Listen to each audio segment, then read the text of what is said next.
But just to clarify, I did want to commend those that attended last month for being here and for staying through the session that we had. It was a very successful session, despite the fact that Dr. Sylvester was unable to be here with us at that time. And your participation is what really makes these things work so well. I think that Dr. Green, who's our speaker today, likewise will encourage as much participation as you can possibly come up with on your own. So and he's a very dynamic speaker. He's extremely knowledgeable. He has a lot of history in Florida. He's not here right now, so I'm saying these things without him being here, but he has his internship at University of Miami, and he's been in Florida for quite some time, I think 15 years, I'm not quite sure. And here is Dr. Joshua Green. Hello, everybody. Hi, how you doing? I don't have very much more to say, but here's the man of the hour, and thank you all for coming. Not necessarily. Can you all hear me if I don't use the microphone, or would you prefer that I do? No, recording is required. You tell me whatever. We don't need it. If you can be heard, then I can walk right around here. And if anyone has a problem, I can get closer. So, first of all, thank you. It's always a pleasure to talk to this group. So, as way of background, my name is Dr. Joshua Green. As you heard, originally from Philadelphia. Went to medical school in Philadelphia and did my training at Jackson Memorial Hospital in Miami. And what I do in my practice, I do a lot of general urology, but my focus is on sexual dysfunction. I do a lot of infertility work in younger men and sexual dysfunction in older men. Older being everybody over the age of 35. So, one of the things that I see a lot of is the patient who has dealt with prostate cancer, bladder cancer, malignancies that have somehow changed or, for lack of a better term, ruined their ability to be sexually active in whatever works for them. In some men, it's about their hormones. In other men, it's about their ability to have an erection. In other men, it's about their closeness with their partner. So there's a lot of different ways to define sexuality after treatment for a cancer. And what I do is I try to focus on the individual needs, not just of the man, but of the couple, if there was a couple. So I try to be very interactive, and I want to just go over in broad strokes what it is that I do and what it is that I have to offer. But let me start with the first thing. How many men here have a urologist here in Sarasota? Great. And how many don't? Great. So I would have hoped that if this were an issue, you would have discussed it with your urologist. But lots of guys either don't feel comfortable talking about sexuality, or they're too busy, or they want to focus on other things. So I want to make sure that any questions or issues that you have, if you want to talk about them here, I'm happy to do it. If you want to talk about things afterwards, or if you want to make an appointment to see me in the office, whatever works best for you. And at the end, for sure, there's going to be plenty of time for any questions or any issues that pop up, things that may or may not concern you. And then if there's any topics that I haven't touched on that you were more interested in hearing about, I'm happy to talk about that. So first things first. I was going to focus specifically on the treatment of erectile dysfunction, sexual dysfunction after the treatment for prostate cancer. I think that's appropriate in the setting? I think so. Good.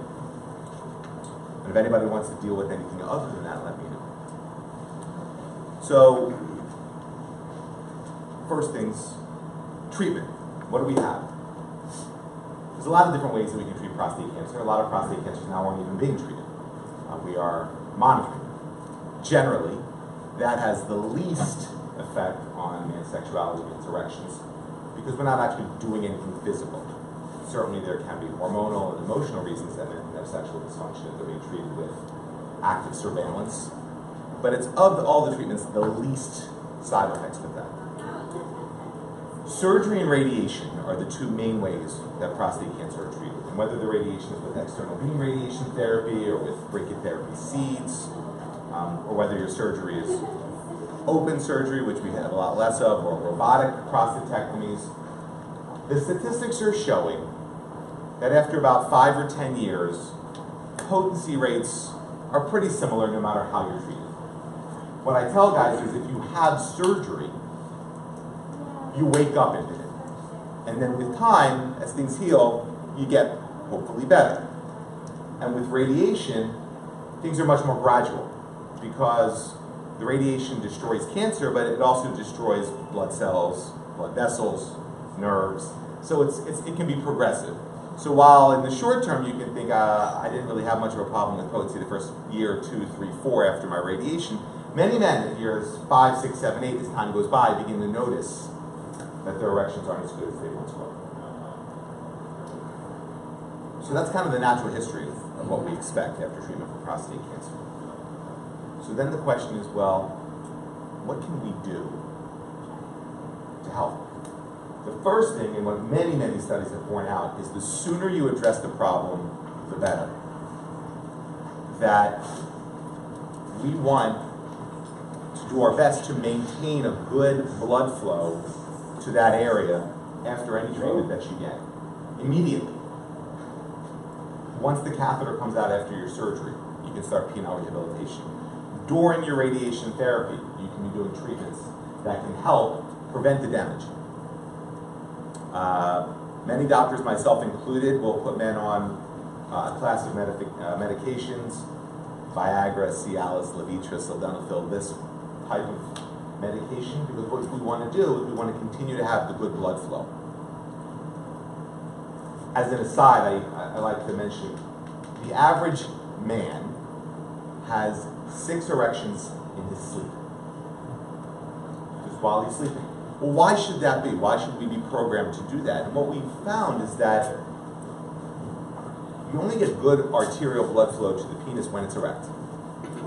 When it's flaccid, it's more like a vein.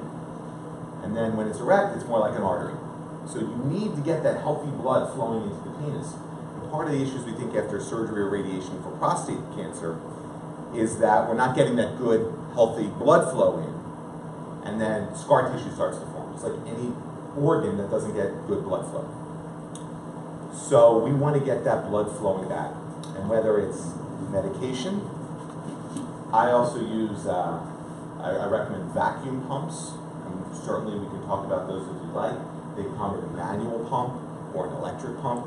Basically creates a vacuum that sucks healthy blood into the penis, gets it erect. And then you can use that just literally as an exercise 2 or 3 times a day. Doesn't hurt. And what it does is by stretching out the penis, it helps maintain penile size, but also helps get that healthy blood flowing in there. So I write for a lot of vacuum pumps. Vacuum pumps can also be used with a constriction band at the bottom and actually be used for sexual relations if so desired. And then there are many men out there who either can't use medications, have a side effect, contraindication, like they take nitroglycerin, but they can't take an oral medication, and other options aren't there for them. So the vacuum pumps work both as an exercise and as a treatment for erectile dysfunction.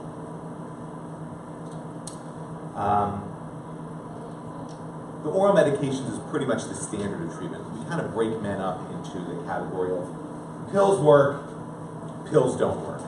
And there's a lot of different ways to take the pills. You can take Viagra, or now it's got a generic sildenafil as needed.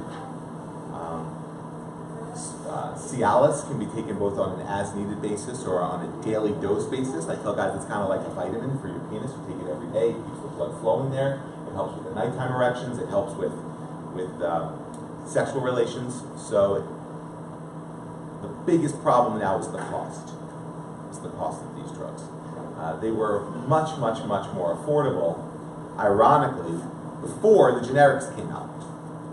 What ended up happening was, when it was just Viagra competing with Levitra, competing with Cialis, they were fighting with each other for the guys who were willing to spend anything. And it was basically, for a long time, about $8 a pill, which isn't cheap, but by the same token, dinner and drinks costs you more.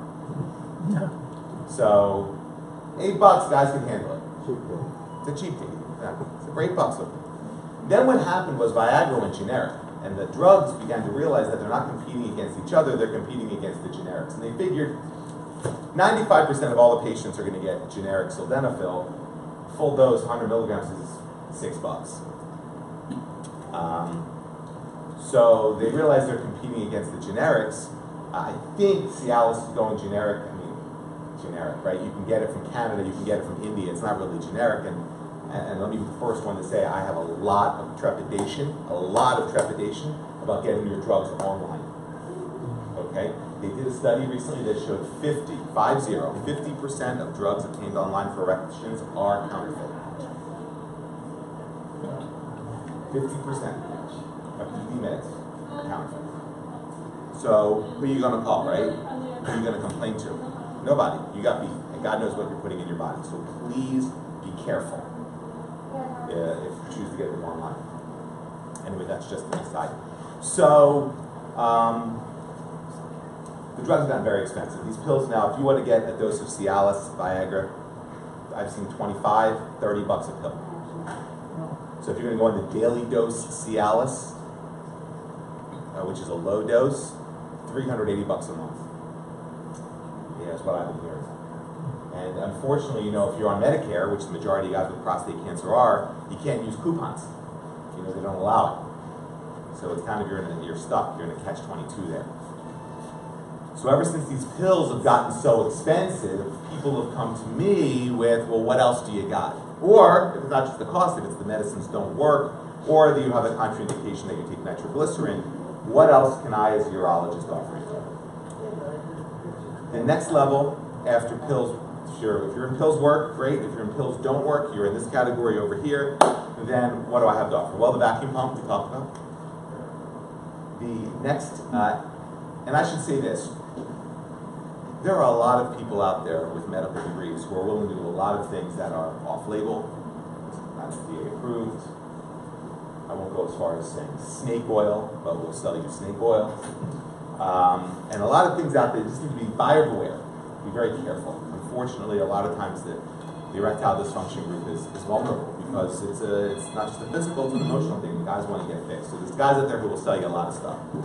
So what my governing body, the American Urologic Association, did was create a set of guidelines. Well-accepted guidelines supported by literature that I follow, and I hope all of your urologists would follow, to tell you where on the decision tree you are and what you should or should not be doing. So the next step on the guidelines is what's called injection therapy. Injection therapy sounds less than fun. Some guys think it sounds terrible. Other guys who get on it absolutely love it. What is it?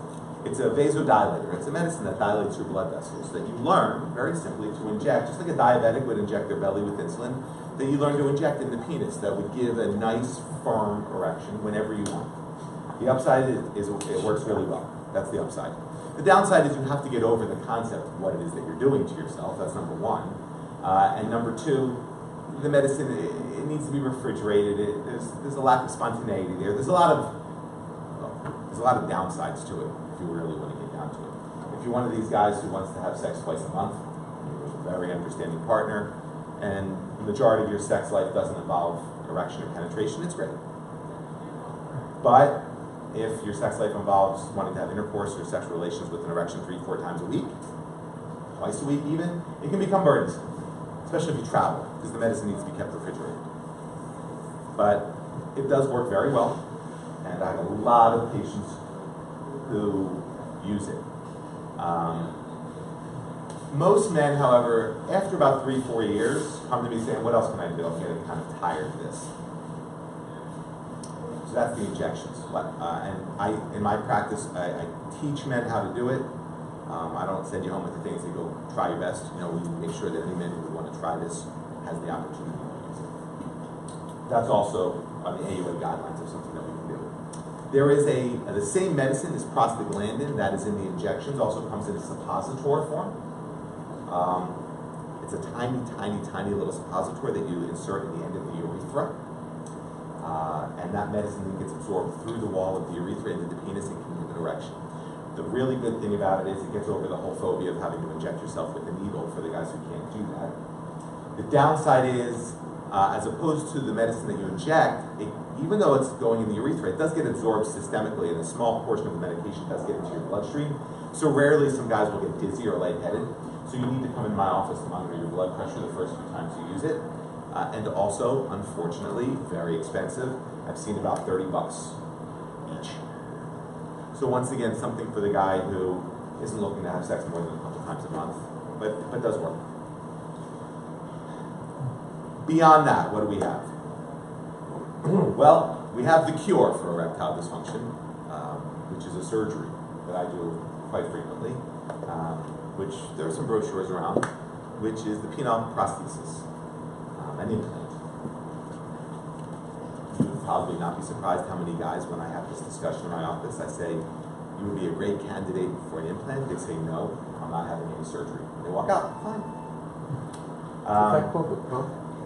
It's called the pump, My an friend internal had pump. that, and you put it in, and then you press the button, and boom. Yeah, so absolutely. So I'll go over, but that's exactly right. It's got a pump, and it's all inside, and it's the cure. It's there every time you want it, whenever you want it, for however long you want it. It's really not a cure. Well, I guess it depends on your definition of what it is for treating, Right. right? Yeah, like if the disease is an inability to get an erection whenever you want, wherever you want, so you can have sex all the time, it is a cure. I'm not curing cancer, I'm curing your erectile dysfunction. A friend of mine had it done. He said it's a little painful at the beginning. Well, the answer is I am inserting a device in the most sensitive part of your body. So it is uncomfortable, painful for a week or two afterwards, and then the first few times you use it. And then, but I will tell you, I've never had a guy put it in, that I put it in, and 6 months later came back in and said it still hurts, take it out. Okay? I mean, it can happen, but generally it's the beginning time when it's an issue. And look, it's surgery, there are issues. The conversation I tend to have with men is if a woman has breast cancer, and she has her breast removed, and she wants to have an augmentation implant, a mammoplasty, right? No one begrudges her for 1 second that she should get an implant so she can feel whole again. And literally, that implant does nothing but sit in a bra. Nothing. It serves no purpose other than cosmetics and mental, which I'm not belittling. It's extraordinarily important. But if a man has cancer and is robbed of his ability to have an erection, and I suggest surgery, not just to make him feel whole again, but to give him back this part of his life, they're like, well, why would I do that? So there's a disconnect there. There's a definite disconnect there. I'm not a salesman. I just don't want guys to think that there is no answer when there is one. And if anyone's interested more in learning about that, those brochures have a great video at the back to kind of show how it works. Obviously, you're going home. I always send guys home with it to watch with their partner. If you're interested, come back and then we have the conversation. Doctor, we've had 2 or 3 of our members discuss their experience with it. It's all been remarkably positive. Good. Really. Sure. Good. So, there's stuff on the internet also. There's all the stuff on the internet. like, You don't need to see the Everman. This is old school. That's fine. What's that? you know, like devices, you mean, and things like that? Devices, Sure. operations, you can see them. Oh, I'm so sorry. You're absolutely right. I wasn't understanding what you're saying. Yeah, Oh, I'm sorry. Yeah, you can go for sure. Like if you want, I don't know why you would want to. In a million years, I don't know why you would want to. But if you want to watch this operation being done, Dr. Francois Ede, who is somebody that I watched, I went up to Columbia Presbyterian and watched him do the operation, this good operation. He chose to put this online, and then many other doctors have. You can watch this operation being done. I will tell you, if you watch it being done, there's a great chance that you'll never come in to have it done. But that's totally up to you. But you're right, absolutely. There's plenty of things to see. But if you don't want to watch the operation, there's also you can watch Coloplast or AMS. You know, these device manufacturers have their videos online, and you can certainly watch and learn how it's done. It's got a 98% individual satisfaction rate and a 95% couples satisfaction rate. So there's not a lot of things. Suppository, you were talking about the suppository form in the urethra, is that what you're talking about now? No, the penile implant. Yeah, the pump. the pump, that's All right. right, so what is the suppository form? That's another It's called form of Muse. the injection therapy. Exactly. Oh, so, yeah. Right. So now we're on the pump. And I'm just going over each of these. I'm happy to answer any questions you have about any of them at the end. I just want to get through all of them, and then we can talk about whatever you would like. So the penile implant, the pump, very satisfied couples. Really just a great way to fix this problem. I've done hundreds of them, and generally speaking, guys are very, very happy and satisfied with that as part of the treatment. There's something like e-wave. I'm going to get to that. Yeah.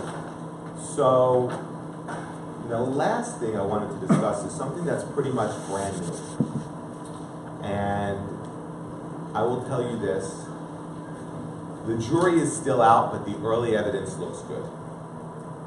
And that is shockwave therapy. Sounds terrible, but really it's not really shockwaves like electrical shockwaves. It's more of a low intensity shockwave. For kidney stones, we use high intensity shockwaves. We send shockwaves through the body to break up stones. What we have found is that low intensity shockwave therapy to the penis actually causes and stimulates, and we don't know exactly how, the creation of new blood vessels within the penis. The trauma of it causes the body to respond by making new blood vessels. And it is, my prediction is, it will become something that will be offered widespread, both as a preventative and as a treatment. As of today, that is my conjecture. It is FDA approved, but it is not covered by any insurance. The studies have shown that 66%, so 2/3 of men will show improvement in their erections, and that half of those people who respond, it's durable at 5 years. It is essentially painless. Painless. How long does it take? So it's about a 15-minute treatment, once a week for 6 weeks. And it feels like a weird vibrator. Do you know what I'm saying? It's not like an electric shock, but like you can feel it just tapping, tapping, tapping. We haven't had any guys say, "Stop, this hurts," in the middle of it. You know. So it is something that I offer. I'm pretty sure I'm the only urologist in town, as of now, who is offering it. But I believe that it will be offered pretty widespread as soon as insurance companies start covering it. As of now, the full 6-week treatment is $2,800. So there's a leap of faith there, right? Because if you're one of the 2/3 that it works in, great. If you're one of the 1/3 where it doesn't, No discount group right here? Thank you, Kevin. I'm trying to think of a witty response there. Where do you give the shock treatment? Actually on your penis? Yes, it's a little vibration device that sits just right on the surface. We kind of run it all up and down different points along the penis to try to stimulate as much blood vessel growth that we can. So at the end of the, if you're one of the lucky ones in the 2/3 group, I mean, you're done. Then you've restored circulation. You need to maintain yourself, keeping active. Exactly. So what the guys, because I wasn't involved in any of the initial studies, so I'm basing this upon the studies that were done and been read. I read about in the Journal of Sexual Medicine and all these other things. Is that this is not going to take a man who has been completely impotent for years and make him like he was 22 years old again. No. That's what the implant is for. But this procedure is basically, they say, to get guys from one level to the next. In other words, if you need pills, maybe you won't need pills anymore. If the pills don't work, but you can work with injections, maybe you can go back to using the pills again.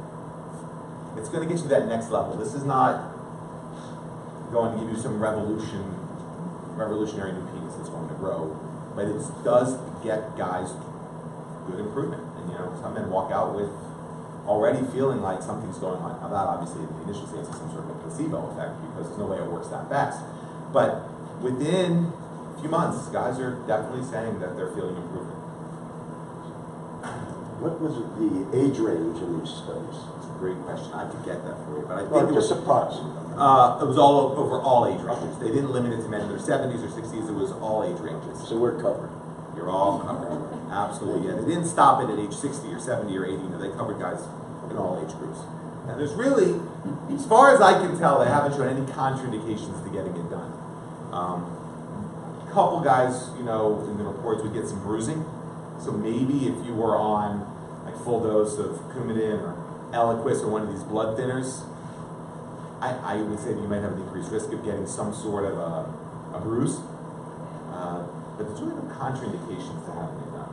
Would it be possible that you would need the whole 6 weeks, or maybe just? So it's a great question. So the answer is I don't know, because when we do these things, we base them upon the studies that have been done. You're not, it's once a week for 6 weeks. After 4 weeks, you're not going to say I'm all better. It doesn't work that fast. So we give everyone the full 6 week treatment. And that's the way the studies are designed. Or would this come out of like Boston or LA or?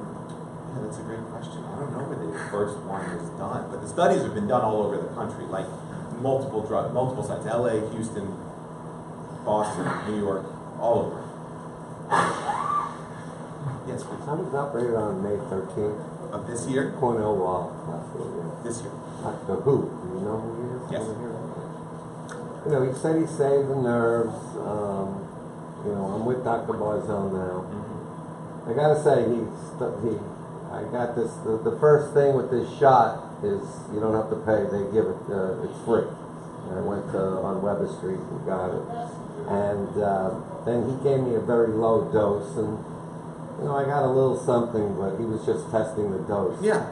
So then I was supposed to come back a week later, which I did with my wife. She was supposed to give the shot, and then I declined it.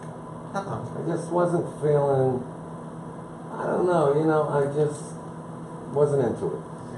It didn't, you know, sit with me. I know I can always go back to it. And so, you know, I'm on this, I do have the pump. Are you using it? Yes, and it's helpful. Manual one? Yeah. Well, they have a battery, you put it in there, and it's a battery thing, and then you got the manual one where you pump it yourself, but it's pretty effective. So, And my question really is that, you know, before May I was pretty good, really good, I never had a problem. I'm married 35 years, I have a very understanding wife.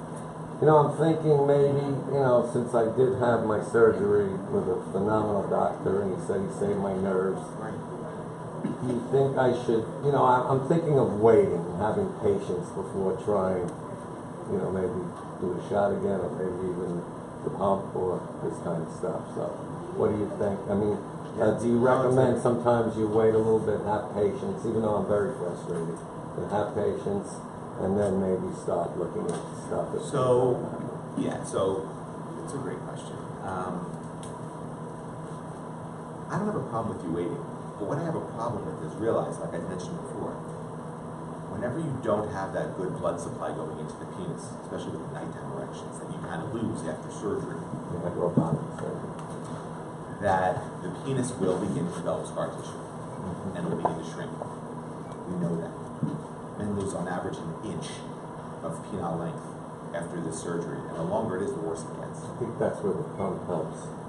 Exactly. Yes. So my point is, if you want to wait, that's fine. But I would recommend Yes. that you use that pump once or twice every day. Every day. And It's not a bad thing. And use the pills Yes. also. Because what Well, you he don't, said to take 2, and then on a day that I might want to try to have sex, take 5. that's fine. That's exactly right. These are 20 milligram pills, and you Right. can take up to 100. That's exactly right. And they were very less expensive at Costco. You know, I know you don't want to save money on certain things, but he's right. I mean, these pills are so good. What pill are you talking about? That's the Sildenafil. It's the generic. Oh, the generic Viagra. and that was at Costco. Doctor prescribed it, and you know, would lay out all that money. So as long as you're doing all of those things, I don't have a problem with you waiting. I mean, there are some days I don't take the pills and some days I don't do it, so I'm gonna try I to. don't want you to be in a situation where you look back in 6 months and either your penis is shorter or things are going on and we can't get that back once it's gone. So just, if you're So- gonna wait, that's fine, but just continue with, we call it physical therapy for the penis, continue with your physical therapy for the penis. But I'm not making a big mistake right now for this. Not as long as you're doing those other things. I have to do those other things. You wanna keep the blood flowing in. Sir? My surgery was 2009, and everything's doing well. Great. And if you don't keep with that regimen, can scar tissue form like, okay, so I'd say 6, 7 years with this, everything's working. If I stop the, like, pills you need, is there a chance that scar tissue will form? Yes. Okay. So Like that's, anything else, right? okay. It's like if What you- was the question again? The question was, look, if you're doing great for 8, 9 years and then you stop doing your stuff, can you develop scar tissue after the fact? And the answer is yes. Yes, because you got to keep that blood flowing in there. You got to keep it flowing in there. It's like, example, if you have an orthopedic procedure, you get a shoulder done, you get a knee done, you get a hip done, you go through rehab and you're doing great, then you stop walking, it will freeze. That's right. You know what I'm saying? It doesn't matter if you do rehab beautifully for 6 weeks after your surgery. If you don't keep moving, you got a problem. So, yeah, sir. Help me understand the scar tissue issue, because if you have the prostatectomy and it's affecting your prostate, let's Yes. say your prostate's out of there. Yes. The surgery was performed there, and yes, there can be some side effects with nerves and other things because of the intrusion of the robotics. But why would the penis itself, which didn't go under the knife, Good question. get scar tissue? So, there's a number of things. No matter how good your nerve-sparing prostatectomy may or may not be, okay, there is always going to be damage to some nerves that go to the penis. Pat Walsh did a very interesting study saying that, the study is, no man's erections get better after having their prostate removed, right? Just doesn't happen. The best you can hope for is they don't get worse. That's the best you can hope for. And yes, there are some men who have a prostatectomy with nerve sparing and have no changes to their erections at all. It's rare, it's few and far between, but they continue to get nice nocturnal, nighttime erections, and they're fine. The way it happens is that either some of the nerves are damaged, or some of the veins. The architecture of the penis is extraordinarily complex and unlike any other part of the body. You have basically one artery that runs right down the middle of your penis that is responsible for bringing all the blood. That needs to have continuous good arterial blood that flows in when there's stimulation. That's why most guys aren't walking around with an erection, because they're not stimulated. When that stimulus comes, those nerves tell your penis, release these vasodilators, the arteries dilate, blood flows rapidly into the penis. Anything along that path, the nerves, the stimulation, the arteries, anything that's messed up, won't allow the blood to flow anymore. But in addition to that, in order for the erection to be maintained, the veins need to lock closed. Okay? Because if they don't lock closed, the blood's going to flow in, and then it's going to flow right back out again. And it's not going to cause an erection. One of the things that I do in my office is an ultrasound for the penis, a Doppler ultrasound, which basically shows the flow in and the flow out. And there are guys who've had their prostates removed who it flows in beautifully, but it flows right out because the veins are messed up. So there's a number of different reasons: arterial, venous, nerve related. So those are all part of it. They'll contribute to that lack of closing ability. Exactly. Also remember that when your prostate is removed, your urethra is cut. That's why you have to wear a catheter afterwards, because then they sew the urethra back into the bladder. There's a lot of things that can happen, just in that general area where blood vessels can be open. That's why you have a drain afterwards. Make sure that none of that blood gets stuck in there. But any of that surgery, if it affects the veins that are in there, will cause blood to leak. So there's a lot going on the inside that can affect the penis. Thank you. Sure. Do you do that test on everybody? You see The Doppler? On blood going in the penis now? I offer it to everybody, but most of the time, the way it goes is a guy walks in, he sees me. It's extraordinarily rare that I see a guy who hasn't tried the pills. 98% of my practice is pills don't work, because if pills work, they never get referred to me. But every now and then, one of my partners will have a patient who has ED after a prostatectomy or radiation therapy, and they'll send it directly to me, and I'll say, okay, let's try sildenafil, Viagra, Cialis, whatever. Did you ever see the movie Forks Over Knives? It's a vegetarian movie. I've heard of it, but I never watched it. Well, in the movie, it's a documentary about vegetarian, but he became a vegetarian, and because he got away from the cheese and the meat and all that, he got the direction. So, yeah, so there's a lot of other things, not cancer related, right, that can cause erectile dysfunction. Having high cholesterol, high blood pressure, yes, and getting your blood pressure under control, getting your diabetes under control. Generally, guys who go vegetarian or vegan, they're pre-diabetic or they're diabetic or they have blood pressure out of control. And all those things can cause an issue.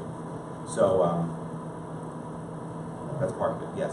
Yeah, I haven't had the surgery yet, but if you start the Cialis or the Viagra immediately after surgery, is that the program? Yes. And does Canada Drug Dart I don't know. I honestly don't know. Okay. Any of these Canadian pharmacies, since it's not controlled by the FDA, the best I can say is I hope. Okay. I asked my doctor for Viagra. He told me I don't need Viagra, I need a younger woman.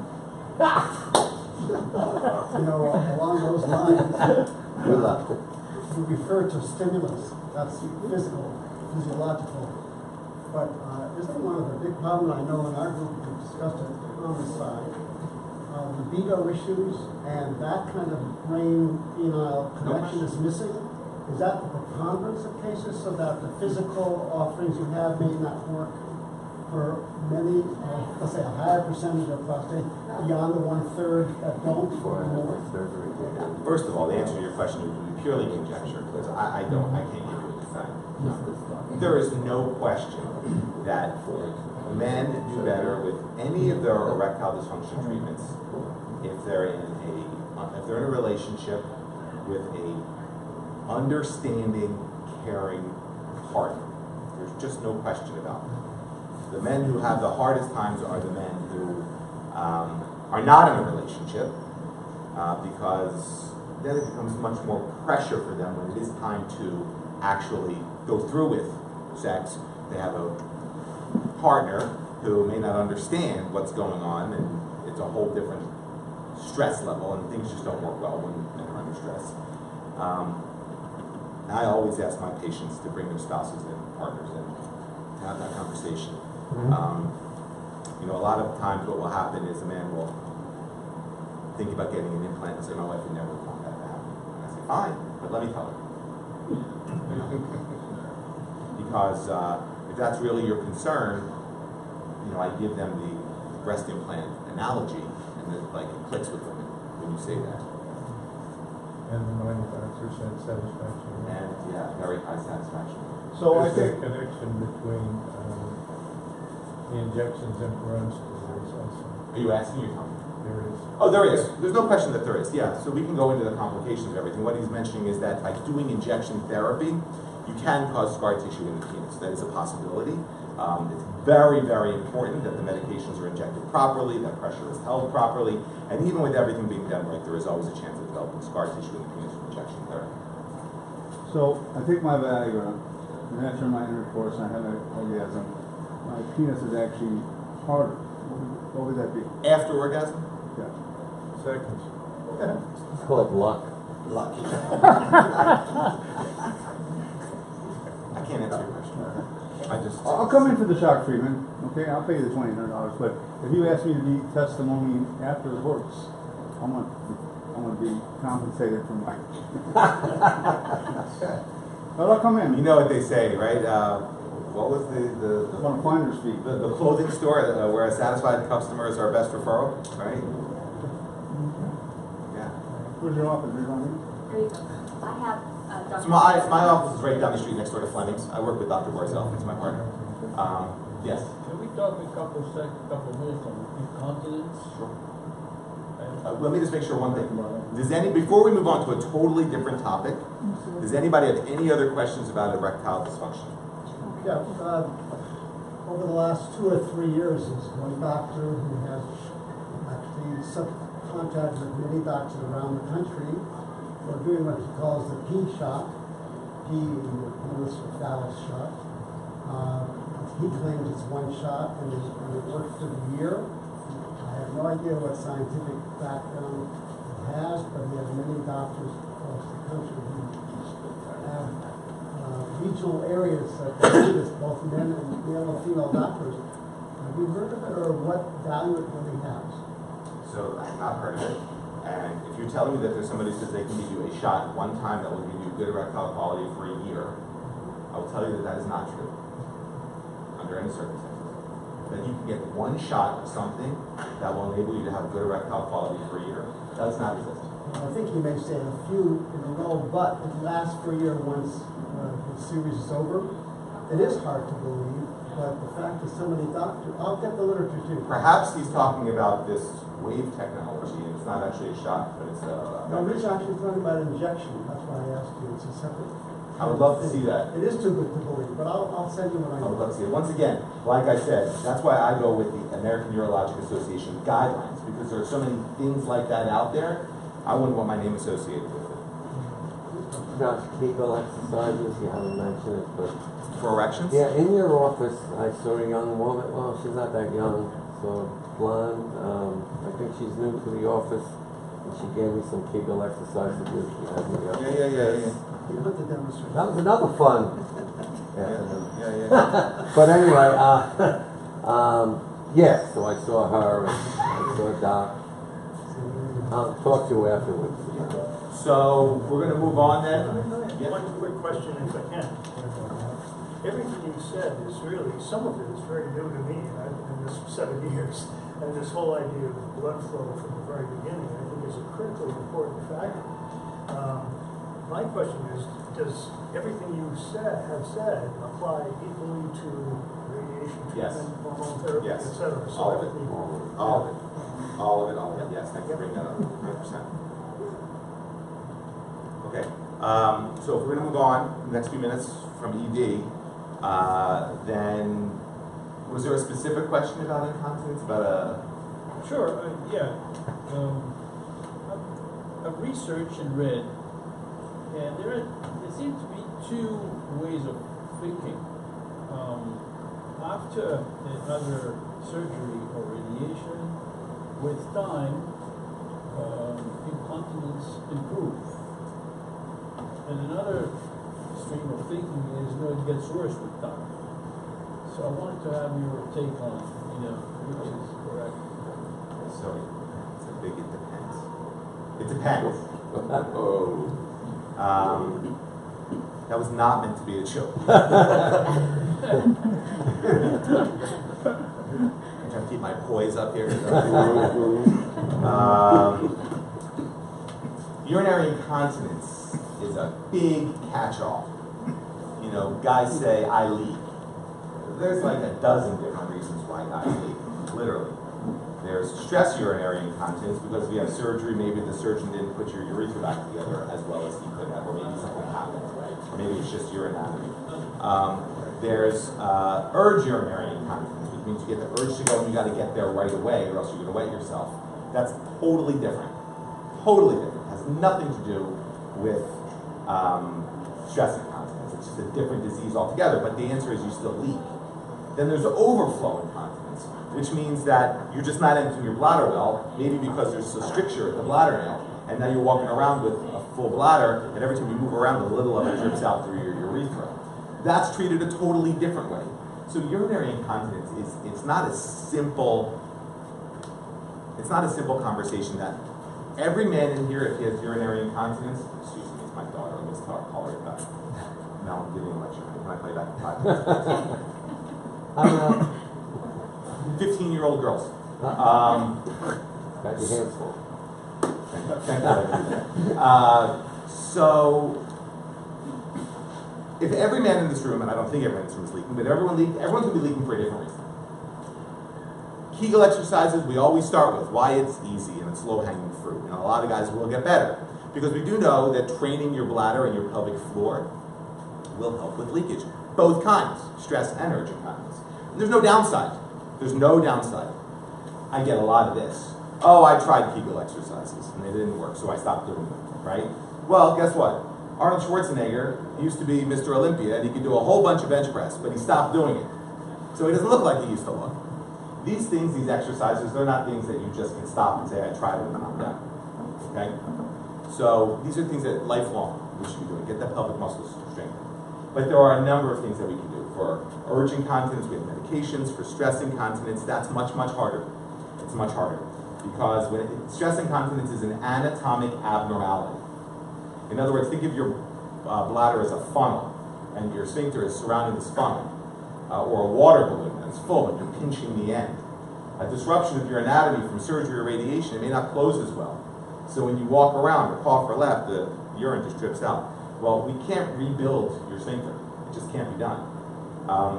So there's other things that we have. We have artificial sphincters that we can put in. There are sling-type procedures that are being done to help tighten things up. So there are things that can be done, but it's a very specific to each individual man, the workup and how we go about doing it. And that, I should just say, not something that I do in my practice, I focus on, but I have doctors who I refer to for this all the time. And certainly I can help with the evaluation. But it is absolutely a big part of post-prostate cancer treatment. Yes? During radiation, a lot of strange things happen. What about having a bowel movement when you go to urinate? And there's no way of stopping it. How soon after the radiation are we talking? Immediately after or years after the fact? No, during the process. Yeah. So, look,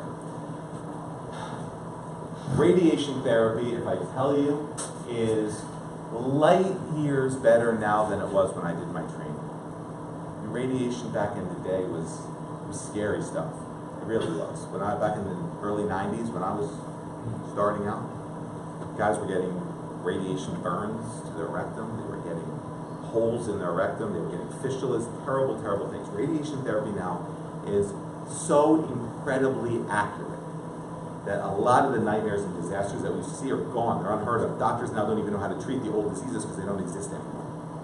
That being said, radiation therapy is not without side effects. You are literally destroying tissue with radiation. And look, the goal is to get as much radiation into the prostate as we can without damage to the surrounding tissues. And there's ways to do that, right? With intensely modulated radiation therapy and brachytherapy seeds and all different kinds of ways to do that. I'm not a radiation oncologist, but I can talk a little bit about it, right? But your rectum, your anus does get irritated. It's called proctitis. It gets irritated with radiation. It thankfully almost always gets better with time. But that irritation, it's like I tell guys, your prostate or your bladder doesn't necessarily have pain fibers that interpret pain the way you and I might interpret pain. They have, I'm stimulated, so what do I do when I'm stimulated? I contract, which is why you have to run to the bathroom so many times. Your rectum anus is the same way. If it's irritated by that radiation, I'm being stimulated, it must mean that I have to have a bowel movement. There you go. It does get better with time. Sorry. What is that treatment? Urgency. Yeah, so the first thing we look at is what's in your diet. Are there things that are irritating your bladder that can be causing it? So I always tell guys, let's start with the easy stuff first. Limit your caffeine. As we get older, caffeine is poison to our bladder. Limit your alcohol. Limit your spicy foods. They're irritants to your bladder. And limit your citrus. Those are the 4 things I tell everybody. Okay? Right off the bat, before you even come see me, tell all your friends. Caffeine, alcohol, citrus, and spicy foods. Basically, it's a Bloody Mary and a coffee.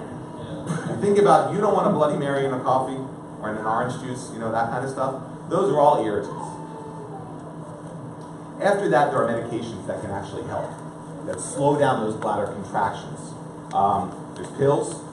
For the guys who don't work with the pills, we can inject Botox into your bladder, which works really well to kind of calm things down. So there are definitely options. But you would want to discuss each individual option with your specific doctor so he knows what you're taking and all that other stuff. Sorry. What's your opinion? I found, the doctor suggested it, combining Cialis and Flomax greatly improves the incontinence. Great. The lowest dose of Cialis you can get is 5 milligrams. Have you had that experience? It works wonderful. Look, I have a lot of guys who take low dose Cialis and Flomax for enlarged prostate. Yeah, tamsulosin. But there's been no real literature to suggest why it would help you with leakage. But it does. I'm not saying that it doesn't. You know what I'm saying? Right. I'm just saying, once again, I have to go with the studies Right. and what they suggest, and what is the FDA indication for these medications. Neither of those medications is indicated for the treatment of urinary incontinence. Neither. But that doesn't mean as a doctor I can't write you for them off-label. Okay? Flomax is indicated for the treatment of the symptoms of enlarged prostate. Cialis is also good for both BPH and for erectile dysfunction. But if they help you with leakage, great. We don't know why, enjoy it. Right? I mean, the fact that it's working is great. Yes, sir. Yeah, Dr. Green, I know there might be a couple of people in here making decisions. It's too late for me, but I just want to ask you, when I spoke to Dr. Who, he's the head guy at the Cornell Wall, he said to me, would you rather have one foul shot or two? So I thought for a second, I said, I guess two, you could score more points. So what he said to me was, with radiation, if the prostate cancer comes back, you can't get surgery, or it's very hard to get surgery. And that sort of puts me over the edge to make the decision of the prostatectomy. So I want to know what you're thinking on that, and what you told me is, and maybe you could help somebody in here who's still making a decision. That's a great question. The decision as to how to treat prostate cancer is extraordinarily complex. Yes, in some men, the opportunity to know that he can have a second free throw, that makes all the difference. In other men, is it true that if you have radiation, and if it comes back, that it would be very tough to get the surgery? the surgery would be very, very, very hard, but there are other things we can do. We can do cryosurgery. We can freeze the prostate after radiation therapy if it fails. Whether or not HIFU is going to be indicated for that in the future, I don't know. I tend not to use that specific argument because I like to say to guys, look, we're going to give you your best chance for cure with your specific disease based upon what we know of your risk stratification and the side effects that you are willing to live with or not live with. But your doctor's not wrong. It's just one other little piece of the puzzle. That is the toughest part, getting to that decision. Yeah, it is. And you really still don't even know. I will tell you, patients say, what would you do if you were me? And I say, I honestly do not know. I do not tell patients what to do. I don't tell them what I would do because I honestly don't know. It's a tough road to get to that decision. Yeah, you just have to be able to say to yourself, I did everything I could with the information I had at the time to make the best decision for me and not second guess yourself.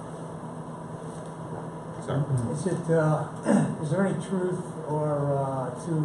I've heard various places at support groups and stuff where they actually said this incontinence thing does not seem to be as strong in people who have had radiation treatment versus people who have had prostate. Okay, so in general. In general, yes, but in general it's a little different because remember we're talking about different kinds of leakage. Right. Stress incontinence, I leak when I cough, laugh, and sneeze, is much more common in men who've had surgery because you've literally cut prostate out. Right. With radiation, some guys will get more irritation, like you were discussing. I have to run to the bathroom, I can't get there fast enough. Now generally that gets better with time, not always. So it's just a different kind of leakage. But yes, if you said to me, doctor, first of all, if you said, doctor, under no circumstances will I tolerate any leakage whatsoever, I'll tell you that you can't be treated. But if you said, what is my least chance of having leakage, it would be radiation over surgery. I've had two explanations about all this exercise. Eagle, yeah. I had two explanations of to do it. They were very different. I'm going to tell you how to do it. Right now. Finally, I discovered it by myself. This is the easiest way that every man and woman in this room will understand how to do a Kegel exercise. Okay? You ready? Right. You're in a crowded elevator, Yeah. and you have to pass women. Yes. Exactly. What are you going to squeeze? My cheeks. Cheeks and up inside, right? Yes. You're not going to be here, you're not going to be here, you're not, right? You're going to be, Yep. right? those are the exercises that you want to do. That's right. Hey guys, I got it on my phone, this Kegel app. That is Yeah, and it will fantastic. remind you, exactly. And I'm up to level 10. Go ahead, please. One last question for Thank you. you, yes. The reason your penis shrinks is because you cut the urethra and then you have to reattach it, That's part of it, yeah. and it's shrinkage. Is Yeah, that so right? that's the immediate shrinkage. Okay. And then the continued shrinkage is the lack of good blood flow for the year that follows. Okay. Sir? I just want to go back to ED before you left. Please. Do you have any referrals on the shock treatment locally that I can talk to? It's a little early locally, so I can try, but I'm not so sure they're locally. What was the question? Yeah, anybody who can talk about the shock therapy. How long have you been offering it for you? Just a few months now. No. Yeah, we've really just gotten it in. I'm basing my results upon the studies that have been Right. done. I don't have any long-term personal success from it. So, because it literally, we just got it in our office. Just something new that I saw that I think. So remember I was talking about the AUA guidelines? So this is not on the recommended.